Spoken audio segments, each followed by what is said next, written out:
Okay kelas, Assalamualaikum. Alright, hari ni kita akan sambung balik daripada previous topic yang kita berhenti sebelum ni berkenaan dengan tajuk requirement ataupun functional requirement dengan non-functional requirement. Alright, requirement kita tahu ada dua jenis, satu functional dengan satu non-functional. So kita dah berhenti pada topik functional requirement. Okey, untuk hari ini kita nak masuk topik non-functional requirement. Apa yang dimaksudkan dengan non-functional requirement adalah ia menerangkan bagaimana sesebuah sistem itu sepatutnya bertingkah laku, okey, bertindak, dan apakah had ataupun limit yang terdapat pada kefungsian-kefungsian tertentu pada sesebuah sistem. Alright. So, non-functional requirement ni lebih menerangkan bagaimana sistem bertingkah laku dan apakah limit yang terdapat pada fungsi-fungsi yang tertentu pada sesebuah sistem. Alright. Non-functional requirement juga sebenarnya merupakan satu standard, okey, ataupun terdapat attribute quality di mana standard atau attribute quality ini menentukan prestasi sesebuah sistem itu secara menyeluruh. Okey, untuk memastikan dia punya kebolehgunaan dan keberkesanan sistem secara menyeluruh. Right. Non-functional requirement juga meletakkan beberapa had ataupun constraint ataupun restriction pada sesetengah fungsi yang terdapat pada sistem. Sebagai contoh, alright, non-functional requirement sebagai contoh ada yang saya beri pada slide ni, boleh tengok pada slide. Dia kata pada raw example, how fast does the website load? Berapakah kelajuan sesebuah website itu boleh loading ataupun boleh dipaparkan kepada end user? Berapakah kelajuan dia? Alright. Jadi ini yang kita tetapkan, di mana ada had tertentu yang ditetapkan pada sesebuah sistem. Contoh, kita menetapkan sistem hendaklah loading, okey, dalam tempoh masa 3 saat apabila diakses oleh sama ada 10,000 dan ke atas pengguna. Okey, bilangan pengguna yang akses tu melebihi ataupun 10,000 dan melebihi daripada 10,000 yang mengakses website pada masa yang sama ataupun secara serentak. Jadi, bagaimanakah kita nak meet this requirement supaya hanya 3 saat sahaja dapat kita 3 saat sahaja diberikan untuk memastikan 10,000 dan lebih pengguna dapat akses secara serentak. Alright. Constraint ataupun had ini juga selain daripada contoh tersebut, constraint adalah juga seperti masa, okey, kekangan pada masa, had atau limit dari segi masa. Semasa sepanjang proses pembangunan projek mungkin terdapat dia punya constraint ataupun had dan limit, dan yang seterusnya adalah mungkin had dan limit ini ditentukan oleh standard ataupun piawaian organisasi ataupun pengguna. Okey, sebagai contoh, pengguna meminta untuk kita membangunkan sesebuah sistem di mana sistem tersebut mestilah mengikut garis panduan yang telah ditetapkan oleh organisasi. Sebagai contoh yang paling mudah, SPMP, pelajar bila nak login mestilah menggunakan nombor metrik pelajar di mana mestilah bermula dengan kod politeknik dan diikuti dengan kod program. Right? Jadi SPMP sebenarnya dia ada 30 politeknik menggunakan SPMP yang berbeza, so dapat mengesan pelajar tersebut daripada politeknik mana mengikut nombor metrik. Jadi pembangun sistem perlu memenuhi requirement ini. Ini dikatakan sebagai non-functional requirement, right? Di mana dia bukanlah fungsi tetapi dia merupakan standard, dia merupakan behavior, dia merupakan had atau limit yang kita tetapkan bagi sesebuah sistem. Alright, contoh non-functional requirement kita boleh tengok dari aspek kelajuan sesebuah sistem, speed, alright. Yang kedua, availability. Availability ni adalah kewujudan sesebuah sistem itu. Di mana sebagai contoh, alright, you bangunkan sebuah sistem untuk perbankan, alright. So dalam tempoh masa yang mana sistem tersebut boleh diakses? Adakah sistem tersebut boleh diakses dalam tempoh 24 jam? Sebagai contoh, tidak silap saya, kalau sistem yang saya sering guna, Maybank, pada pukul 12 malam tidak lagi dibenarkan untuk melakukan apa-apa transaction. Alright? Jadi sistem itu available dalam tempoh masa sehingga pukul 12 malam pada setiap hari. Dan dia akan bermula balik pada pukul 8 pagi. Right. Yang seterusnya adalah capacity. Capacity ini adalah had yang boleh ditampung oleh sebuah sistem. Sama ada had dari segi storage, ruangan penyimpanan data. Okay. Had dari segi dia menerima had dari segi penggunaan ataupun perkakasan yang digunakan untuk membangunkan sistem ini ataupun untuk deploy di sistem, untuk menempatkan sistem tersebut. Adakah ada had tertentu pada perkakasan tersebut? Yang keempat, yang seterusnya ada reliability. Reliability ini adalah kebolehpercayaan terhadap sistem. Okay, sebagai contoh, kita buat transaksi. Bila kita buat transaksi, sebagai contoh transaksi pengeluaran wang secara atas talian. Alright? You buat pengeluaran wang sebanyak RM20. Pada asalnya you mempunyai RM100. So baki sepatutnya RM80. Tetapi selepas pengeluaran wang dilakukan, baki ataupun balance pada sistem kita semak balik ada sebanyak RM60. Okey, jadi syarat lagi RM20. Itu menunjukkan berlakunya kesilapan ataupun pengiraan yang tidak betul pada sistem dan menyebabkan trust ataupun reliability, kebolehpercayaan dia kurang lah. Right? Bukan kurang, memang tidak boleh dipercayai. Yang seterusnya adalah usability. Usability ni dari segi kebolehgunaan. Saya boleh bagi contoh paling mudah. You bangunkan sebuah sistem di mana sistem mengandungi beberapa modul ataupun banyak modul dalam 10 ataupun 10 modul sebagai contoh. Dan terdapat 2 modul yang tidak digunakan secara kerap oleh pengguna. Itu menunjukkan kadar usability ataupun kebolehgunaan sistem tersebut kurang pada dua modul tersebut lah. Okey, kebolehgunaan. Satu lagi mungkin dari segi interface ataupun flow proses masa nak menggunakan sistem, di mana dia memberikan perasaan sukar kepada pengguna dan merasakan tidak user friendly. Itu satu contoh usability lah. Tidak selesa, pengguna merasa sukar, pengguna rasa ia menyebabkan perasaan emosi pengguna terganggu apabila nak menggunakan sistem yang you bangunkan.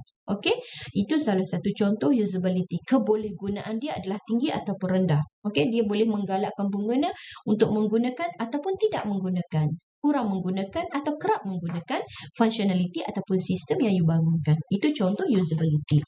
Okey. Ini contoh tadi dari kita boleh tengok non-functional requirement dari beberapa aspek. Okey, ini contoh real time. Yang pertama dia bagi masa yang diambil bagi specific page to load. Masa yang kita perlukan untuk loading sesebuah page pada browser. Yang kedua, kelajuan dalam tempoh masa tertentu bagi memproses sesuatu data.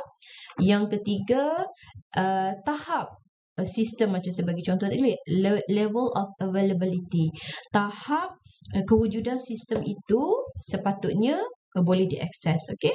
Yang keempat, apakah fungsi yang boleh dilaksanakan pada masa yang berbeza dan apakah penyelenggaraan yang perlu dilaksanakan. Itu mungkin salah satu aspek had ataupun limitation yang terdapat pada sistem yang dia merupakan non-functional requirement. Yang seterusnya, berapakah bilangan pengguna yang boleh akses pada sebuah sistem dalam satu tempoh masa yang tertentu secara serentak. Okey, itu contoh. Okey, ini contoh yang diberi. Modified data in a database should be updated for all users accessing it within 2 seconds.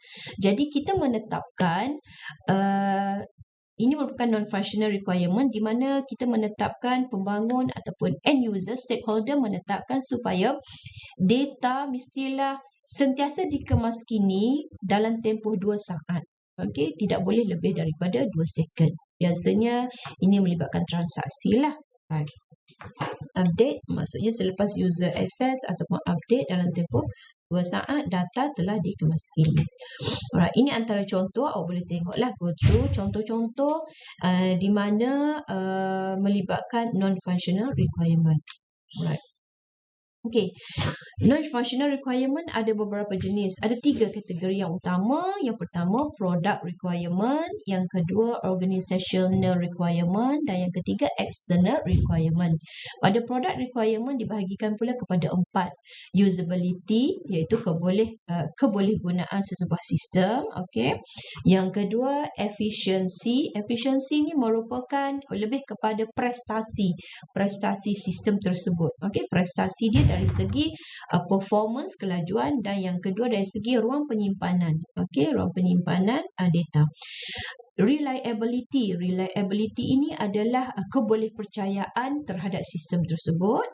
Yang keempat, portability ini adakah sistem yang kita bangunkan itu boleh cross platform. Maksudnya di sini adakah sistem yang kita bangunkan tu, contoh kita bangunkan dia menggunakan operating system Windows, alright, dan apabila sistem tersebut hendak deploy ataupun hendak hendak digunakan oleh end user, okay, kita nak beri user access, kita akan deploy dia pada live server. Okay, live server menggunakan operating system Linux.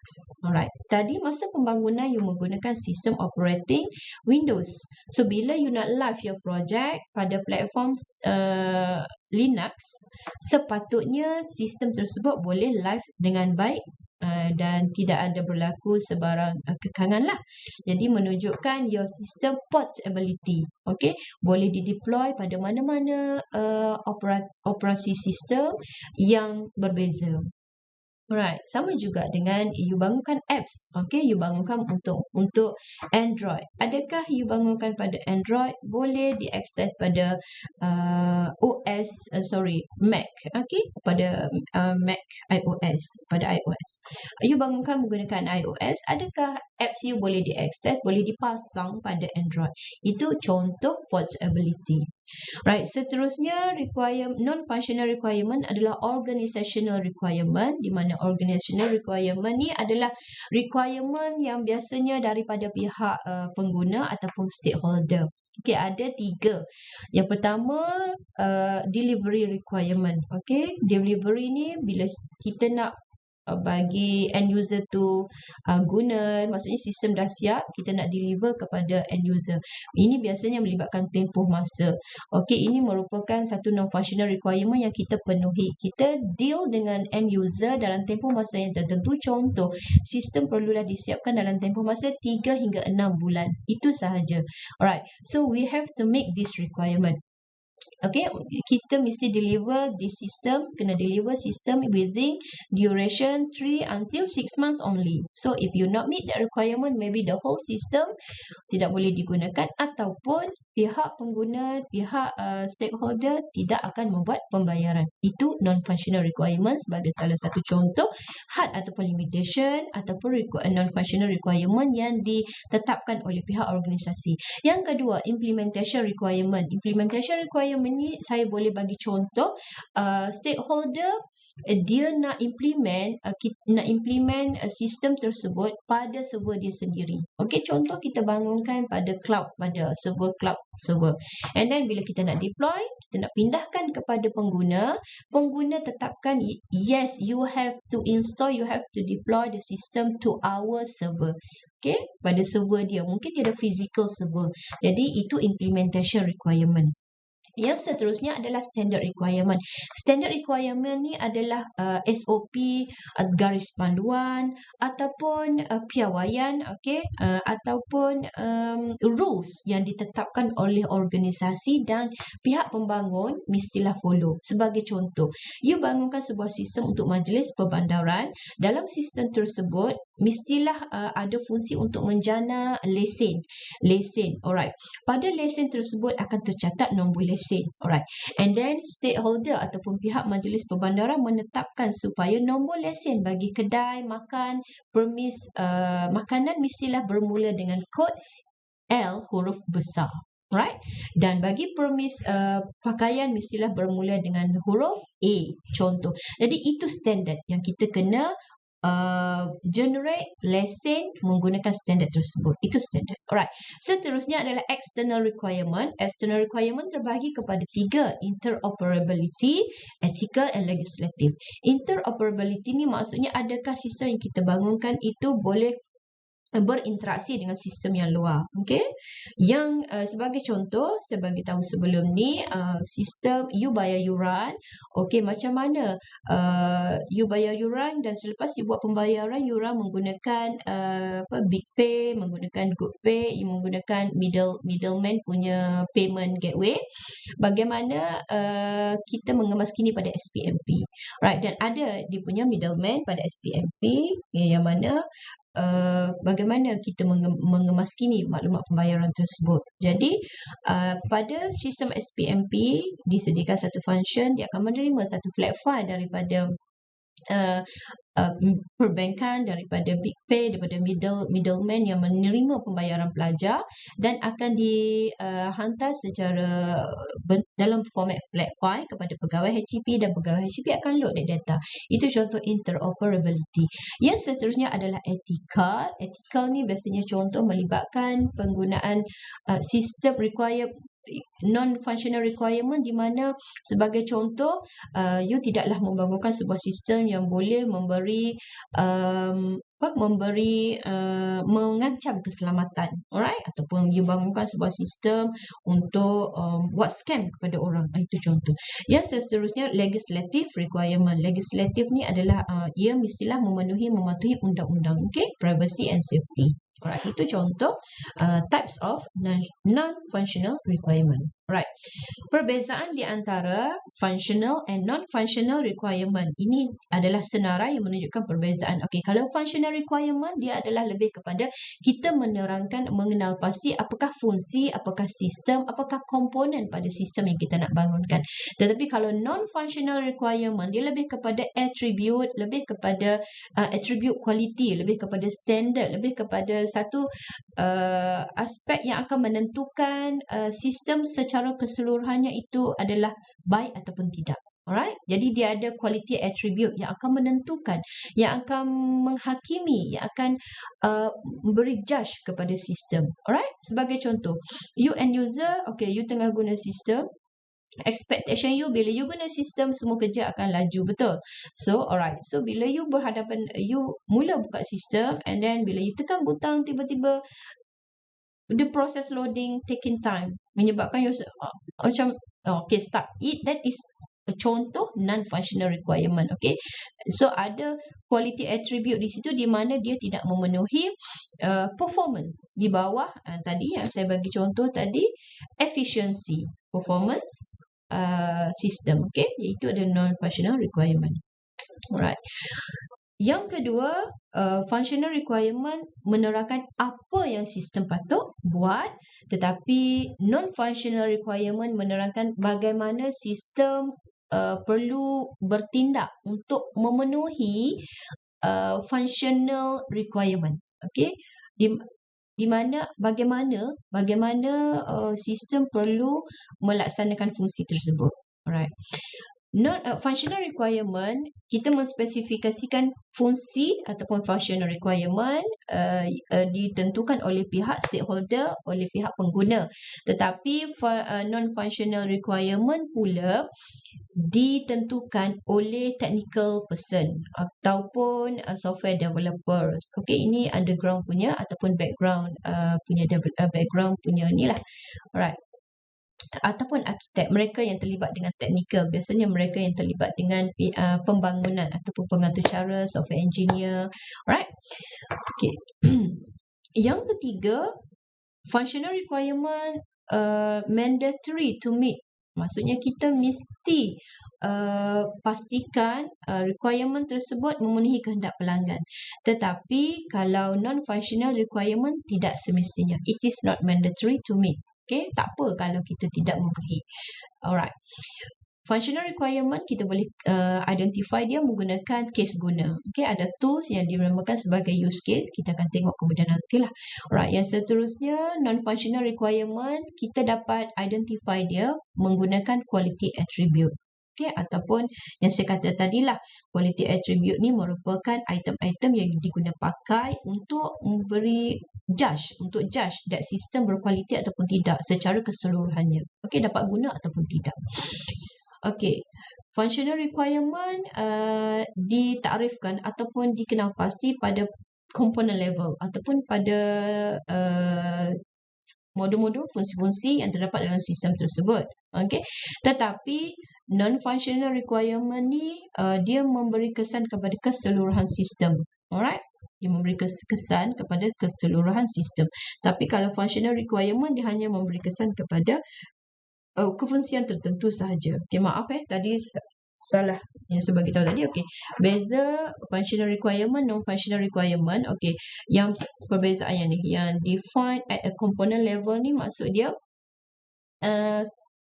dia hanya melibatkan fungsi pada komponen yang tertentu, tetapi non-functional requirement, kalau kita tidak meet non-functional requirement, dia akan menyebabkan kesan kepada keseluruhan sistem secara menyeluruh. Alright, sebagai contoh tadilah, you dah nak guna sistem, you log in, bila you tekan butang, tiba-tiba proses untuk dia appear kepada you taking time, mengambil masa lebih daripada 3 second, menyebabkan persepsi you sebagai pengguna kepada keseluruhan sistem tersebut, you rasa macam malaslah nak guna sistem ni. Jadi you judge the whole system, you rasa tidak memberi prestasi yang baik kepada you.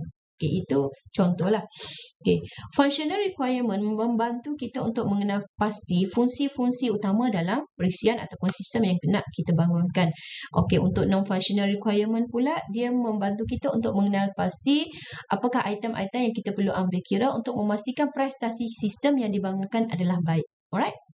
Okay, contoh non-functional requirement adalah semasa fasa pengujian, apa yang kita uji adalah integrasi di antara modul-modul utama dalam sistem tersebut. Alright, yang non-functional requirement adalah kita uji dari segi ketahanan sistem, dari segi performance, prestasi sistem, alright, kebolehgunaan dia, dari segi keselamatan dia. Okay. Yang last untuk perbezaan functional dengan non-functional requirement adalah functional requirement adalah lebih mudah untuk kita extract apakah fungsi-fungsi yang diperlukan oleh end user, okay, yang perlu kita bangunkan. Tetapi untuk non-functional requirement pula, dia agak sukar untuk kita kenal pasti. Biasanya kita dapat identify non-functional requirement apabila sistem tersebut mula digunakan oleh pengguna.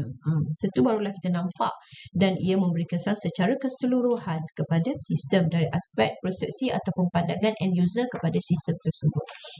Alright.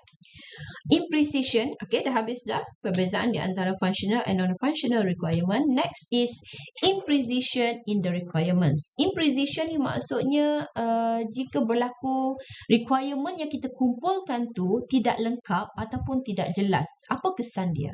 Okay. Kesan dia mungkin boleh berlaku pergaduhan di antara stakeholder dengan pihak pembangun. Alright.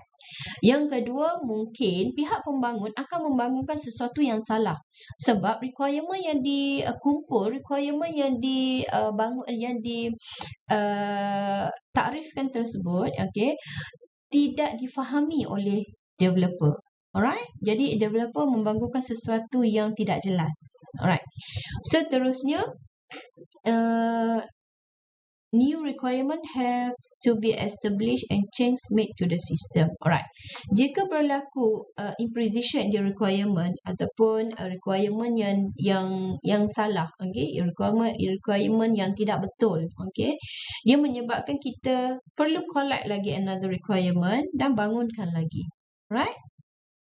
Ini menyebabkan, okay, jika berlaku imposition in the requirement ni akan menyebabkan delay sistem delivery dan meningkatkan kos pembangunan lah. Yelah, bila requirement salah, you akan bangunkan sesuatu yang salah. Dan you akan patah balik, jumpa balik end client, jumpa balik stakeholder, jumpa balik pengguna untuk membuat penjelasan requirement yang sebenar and then you bangunkan balik. Kalau salah lagi, you patah balik. That's why fasa requirement adalah satu fasa yang agak panjang dan satu fasa yang agak mencabar. Kerana apa yang kehendak pelanggan, kehendak stakeholder, kita perlu betul-betul fahami, betul-betul identify dengan terperinci dan baik. Kerana dia akan melibatkan proses pembangunan sistem pada bahagian teknikal lah. Okay. Alright, ini contoh imposition in the requirement. Jika berlaku lag dalam requirement ataupun berlaku kesilapan dalam requirement yang kita kumpulkan. Contoh diberi, ManCare system to maintain information about patients receiving treatment for mental health problem. Okey, ada satu sistem ni, ManCare, digunakan untuk menguruskan maklumat tentang pesakit yang menerima rawatan berkenaan dengan masalah kesihatan mental. Alright. So functional requirement dia, okay, yang pihak developer ataupun pihak pembangun dapat kutip, dapat identify, dia kata a user shall be able to search the appointments list for all clinic. Okay. Seorang pengguna berupaya untuk membuat carian senarai temujanji bagi semua klinik. Seorang pengguna, okay, pengguna tu merujuk kepada patient lah. Boleh membuat carian temujanji, okay, boleh mendapat senarai temujanji bagi semua klinik. Okay. Sekarang ni, okay, kita soal balik requirement ni, functional requirement ni. Okay, a user, tadi saya bagi tahu patient lah kan. Okay, a user sini kena jelas. Who are the user for this functional requirement? Dia ada either one. Sama ada user tu merupakan patient ataupun merupakan staff pada klinik ataupun merupakan doktor ataupun merupakan nurse, pembantu makmal dan sebagainya lah. Right. So kena clear who is the user of this requirement? Patients or medical staff. Right. Clear. So kita as a system analyst yang membuat collecting requirement mesti clear lah dengan requirement ni. Alright. Okay, yang seterusnya masih lagi pada functional requirement yang sama. Ditanya what specific service provided by the system to this user. Maksudnya fungsi tadi, apakah fungsi yang spesifik, okay, yang perlu diberikan kepada pengguna. Alright, kalau kepada, dia bagi dua. Sebab tadi kita tak jelas. User tadi siapa? Okay. Kalau user tadi adalah patient, pesakit, okay, patient will confuse to get they may have an appointment at one clinic but actually go to a different clinic. Sebab tadi dalam requirement kita yang tidak jelas tadi, kita bagi tahu user boleh buat carian senarai temujanji pada semua klinik. Okay, maksudnya kena, alright, okay. Jadi kalau user tu patient akan confused, dia akan buat carian pada semua klinik. Jadi dekat semua klinik ada temujanji dia. So dia nak pergi ke klinik yang mana? Betul? Alright. Kalau dia dah pergi ke klinik A, macam mana dengan klinik B, klinik C dan klinik D? Okay, dia dah record dah dekat klinik A, dah buat temu janji, dia pergi ke klinik A and then dia dah menerima rawatan. So, klinik B, klinik C dengan klinik D, dia ada temu janji yang sama dengan klinik B, C dan D. So, bagaimana klinik B, C dan D untuk merekod attendant dia? Merekod dia ni telah menerima rawatan pada klinik A. Nampak tak di situ nak menunjukkan requirement yang kita kumpulkan ni tidak jelas. Okay? Tidak jelas siapa yang nak guna requirement ni. Tidak jelas apakah fungsi yang spesifik untuk user tersebut. Right. Yang seterusnya dia kata kalau medical staff. Okay, kalau staff perubatan. Kalau staff perubatan, jika requirement ni untuk staff perubatan, okay, medical staff may expect search to mean that given a patient name, the system looks for that name in all appointments at all clinic. Okay, kalau medical staff pula, dia akan menganggap, okay, dia boleh buat carian. Carian ni, you say carian, okay, fungsi carian. Tetapi you kena jelas, fungsi carian adakah, kalau yang ni dia bagi medical staff ni menganggap fungsi carian, dia boleh buat carian menggunakan nama pesakit. Ini anggapan medical staff. Right.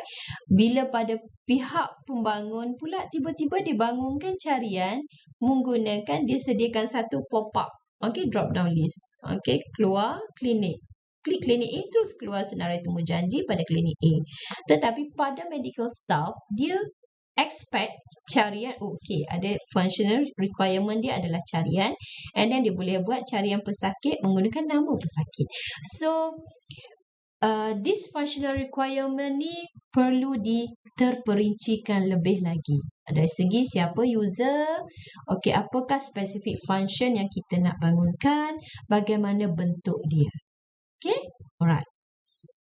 Ini contoh imprecision in the requirement. Jadi requirement ni baru satu requirement.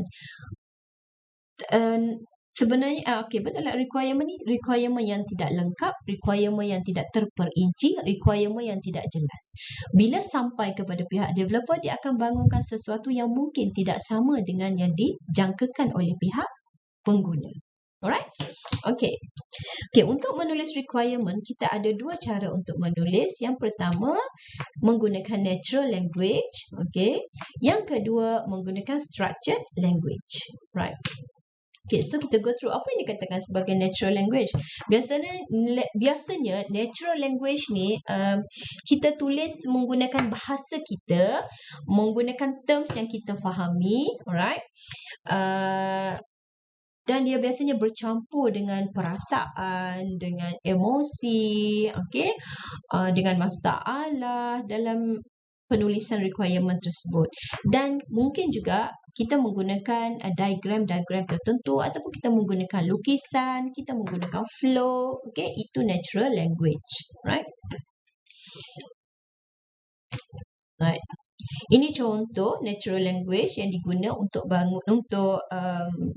sebagai contoh lah untuk menulis requirement. Dia kata shoes must be worn, dogs must be carried. Ini analogi yang diberi dalam bentuk penulisan requirement. Dia kata kasut mesti dipakai dan anjing mesti dibawa. Tapi dia tidak jelaskan kasut mesti dipakai, siapa yang perlu pakai kasut? Okay. Kasut bentuk yang macam mana nak pakai? Alright. Kasut nak pergi parti ke? Kasut nak pergi bersukan ke? Alright. Dog must be carry. Okay, dog nak carry macam mana? Nak letak tali ataupun nak letak dalam cage dia ataupun nak dokong dia. Alright. So, how? Bagaimana? Okay. Ini contoh lah. Alright. Contoh satu penulisan requirement diberi dalam bentuk yang macam ni nak menunjukkan tidak jelas. Alright. Okay, ini contoh. I need a system that allows user to borrow books automatically. No need for borrowers to write names and date of borrowing space in the books of book lending records. Ini satu contoh. Biasanya daripada stakeholder ataupun daripada pengguna. Dia bagi tahulah, saya nak satu sistem. Sistem tu untuk pinjam buku. Alright? Pinjam buku secara automatik. Okay, itu satu keyword. Automatik ni macam mana? Macam mana automatik tu? Adakah bila user ambil buku, automatically dia dapat detect dapat detect you pakai biometrik ataupun you pakai AI, artificial intelligence. Terus dapat detect maklumat peminjam buku. Adakah itu dimasukkan automatic? Alright. No need for borrowers to write names and date of borrowing space in the books of book lending. Maksudnya pengguna tak perlu dah nak tulis nama, nak tulis tarikh dia pinjam. Okay, terus dapat buku and then automatically dia dianggap sedang meminjam buku. So, ini contoh. Ini contoh requirement, functional requirement yang ditulis oleh end user, okay, ataupun end user bersama dengan system analyzer dan wakil developer kita lah. Okay. So bila kita tulis functional requirement menggunakan natural language, dia ada masalah. Yang pertama, lack of clarity. Okay, lack of clarity ni, it is sometimes difficult to use language in a precise and unambiguous way without making the document wordy and difficult to read. Okay, maksudnya lack of clarity ni mungkin terms yang digunakan itu tidak tepat. Okay, terms yang tidak tepat mengelirukan. Okay, jadi menyebabkan kita tulis requirement menggunakan natural language ni agak sukar untuk difahami. Right. Yang seterusnya, requirement confusion. Confusion mungkin berlaku kekeliruan pada requirement yang dikumpulkan tadi, bercampur functional, not functional, apakah matlamat sistem dia, reka bentuk sistem, okay, tidak dibezakan, bercampur aduk. Sebab bila menggunakan natural language ni, kita ada guna tulisan, kita ada lukis, kita ada guna flowchart, bercampur, alright. Yang seterusnya, requirement amalgamation. Maksudnya requirement tersebut berulang. Dah cerita dah tadi, ulang balik dalam bentuk ayat yang lain. Right? Itu kelemahan bila kita tulis requirement menggunakan natural language. Okay. So, yang kedua, penulisan requirement adalah menggunakan structured language. Structured language ni adalah satu cara kita menulis requirement dalam satu standard ataupun format yang tertentu. Jadi biasanya menggunakan pakai satu templates, okay, untuk menspesifikasikan requirement tersebut. Okay, so specification of requirement lebih berstruktur lah, ditulis dalam bentuk yang lebih berstruktur, kemas, okay, dan lebih mudah untuk difahami.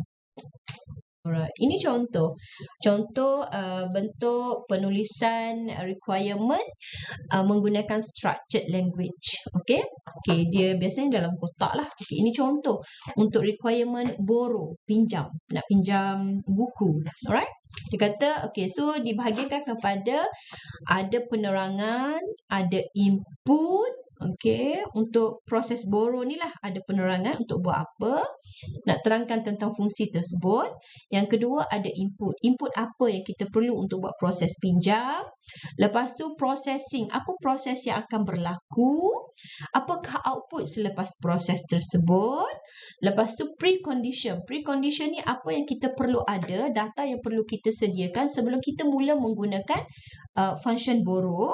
And then post condition, apakah output post condition, keadaan yang kita akan perolehi selepas proses peminjaman. Okay, kita tengok dia kata, okay, description, enable user to borrow books through the system. Okay, membenarkan pengguna untuk meminjam buku menggunakan sistem. Input, apa input data yang perlu dimasukkan adalah, okay, first pengguna mesti mempunyai ID. Okay, di mana ID tersebut diperolehi setelah pengguna mendaftarkan maklumat diri pada sistem pinjam buku ni. So, dia akan dapat ID sebagai menunjukkan dia adalah member. Okay, and then processing. So, dia ada input merupakan ID, dan processing, proses meminjam ni lah. Okay, macam mana nak buat proses meminjam ni? Dia kata user search the availability books. Okay, mula-mula user buat carian dulu buku.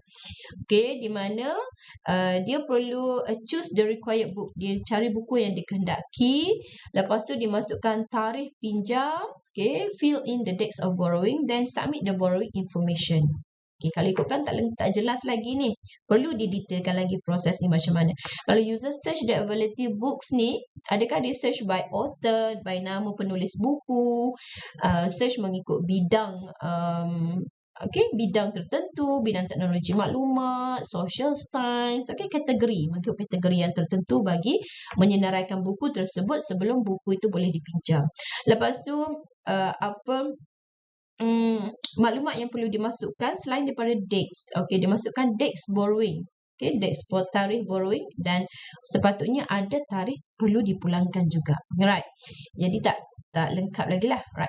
Outputs. Okey, bila dia tekan butang submit. Okey, dia submit the borrowing information. Apa output yang akan dapat kepada pengguna tersebut? Dia kata, the book status is not available to others until the dates of borrowing end. Okey, di sini output dia selepas selesai proses pinjam akan keluar output terpapar buku ini tidak lagi boleh dipinjam oleh orang lain kerana dia telah dipinjam. Okay, so orang nak pinjam bila cari ni akan keluar status the book is not available at that moment lah. Alright, pada masa tersebut, pada tarikh at that date lah, pada tarikh tersebut. Alright. Okay, precondition. Precondition adalah apa yang kita perlu ada, keadaan yang kita user perlu ada ataupun keadaan semasa sebelum boleh buat proses borrow.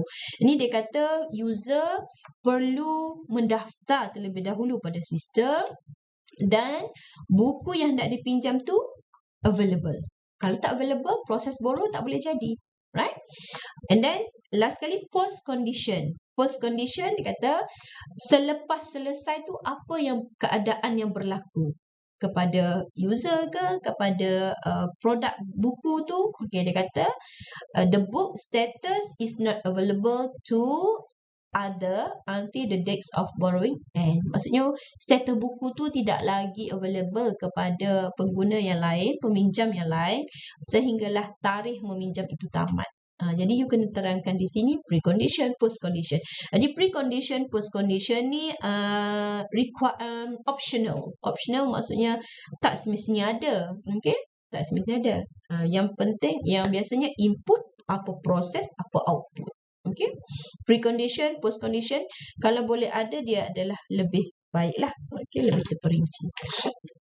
Okay, seterusnya a good user requirement. Bagaimana sesebuah requirement tu dikatakan sebagai baik ataupun bagus. Okay, kita dah kumpul requirement, kita dah perincikan requirement tersebut.